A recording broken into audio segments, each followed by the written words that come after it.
সামনেই জাতীয় সংসদ নির্বাচন, কিন্তু এ নিয়ে কোনো ভাবনা নেই কৃষকদের মাঝে। তাদের অভিযোগ, সরকার গঠনের পর জনপ্রতিনিধিরা ভুলে যান কৃষকদের কথা, ফলে তাদের ভাগ্যের কোনো পরিবর্তন হয় না। বিশেষজ্ঞরা বলছেন, কৃষি প্রধান এই দেশে তাদেরকে নির্বাচনমুখী করতে প্রয়োজন কৃষকমুখী সরকার ও কৃষি নীতিমালা। কৃষি অর্থনীতি এগিয়ে নিতে প্রয়োজন কৃষকদের জ্ঞানভিত্তিক চর্চা ও রাজনৈতিক সংশ্লিষ্টতা।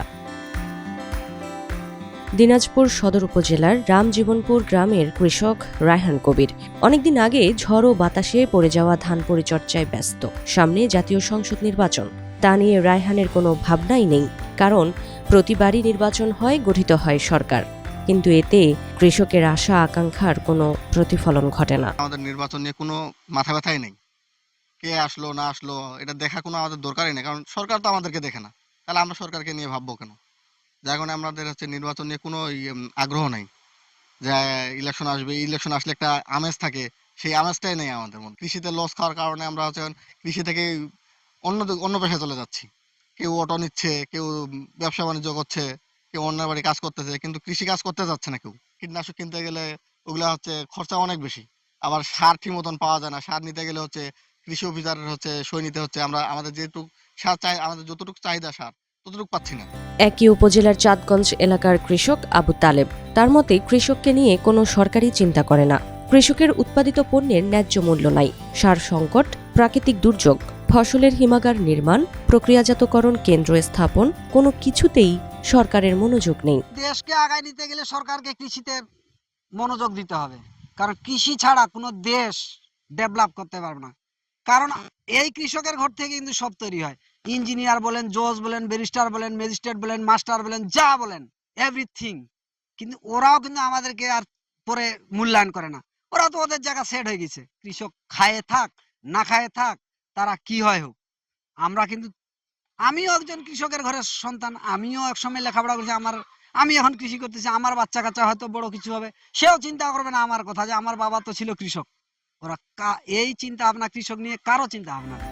কৃষকদের অভিযোগ, তাদের উন্নয়ন কার্যক্রম, সহজ শর্তে ঋণ প্রদান, ফসলের লোকসান ঠেকাতে পদক্ষেপ কিছুই নেই। নির্বাচনের সময় প্রার্থীরা কৃষকদের দ্বারে দ্বারে আসলেও জয়ী হওয়ার পর ভুলে যান। কৃষক নেতাদের মতে দেশে সংসদীয় কৃষি নীতিমালা নেই কোনো পদক্ষেপ। ফলে নির্বাচন কিংবা রাজনৈতিক সংশ্লিষ্টতা নিয়ে আগ্রহ হারাচ্ছেন কৃষকরা। যে কোনো সরকারে আসুক, আমরা যদি কৃষকের যদি একটু যদি মনোযোগ যদি দেখে, যে মনে করেন যে কৃষক কী অবস্থা, ন্যায্য মূল্যটা দেয়, হয়তো কৃষি থাকি না যে কিছু হেল্প টেল্প করিয়া লোন ঋণটা যদি দেয়, যে তুমি 6 মাসে দাও, ঋণের প্রস্তাবটা মনে করেন যে সুদের হারটা কম হবে, তোমার ঠিক মতন দিয়ে দাও। আমরা কৃষকের জন্য এইটা হেল্প মনে করেন যে করতে। অনেক সরকার আসছে গেছে, কিন্তু কৃষকদের নিয়ে কোনোদিন কোনো চিন্তা ভাবনা করে না। ওই যতটুকু করে তা দিয়ে কৃষকের আমাদের দিনাজপুর কৃষি অঞ্চল হিসাবেই পরিচিতি পেয়েছে, কিন্তু কৃষক হাড়ভাঙা পরিশ্রম করছে, কিন্তু তাদের যে পরিশ্রমের মূল্য সেটা সরকার দেখে না। আমরা বিভিন্ন ফসল উৎপাদন করি, যেমন দেখা যায় অনেক ফসল আছে যেগুলা সংরক্ষণ করা সম্ভব না।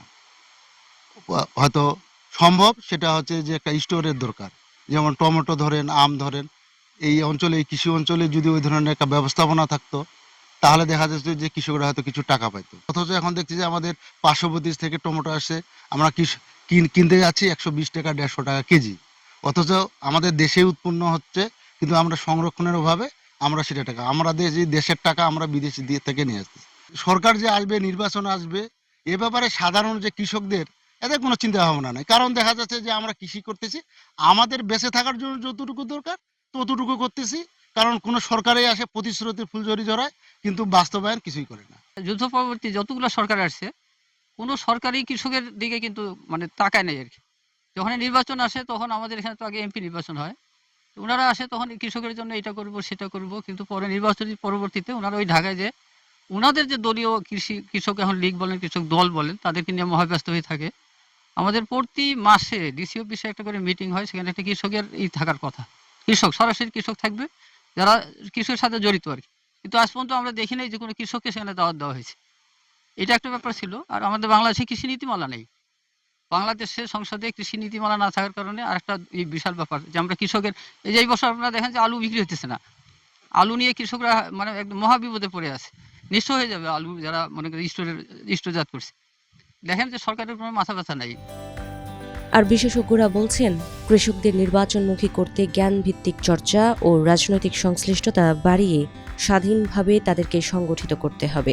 আর এই পদক্ষেপ নিতে হবে সরকারকেই। যখন আপনার কৃষি অফিস থেকে কোনো প্রকল্প আসে, তাকে কিছু ড্রাগন ফলের চারা দিয়ে দেন, তাকে কিছু নতুন ভ্যারাইটির ধানের চারা দিয়ে দেন, তাকে কিছু নতুন ভ্যারাইটির আমের চারা দিয়ে দেন।